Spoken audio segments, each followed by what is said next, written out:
gì đây đi mấy ơi chờ này đừng lăng cấp lăng mê này nó đã cái lại tròn đi không mới lại tròn chứ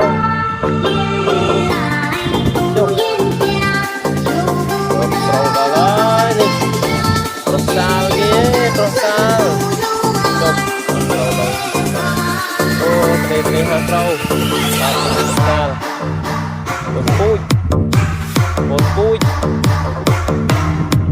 con pui ra là ông đà môn hàng trâu mà lưng là chui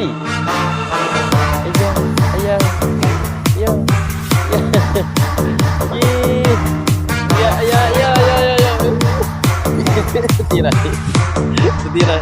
vâng nghe như này vâng nghe hát lâu đã tí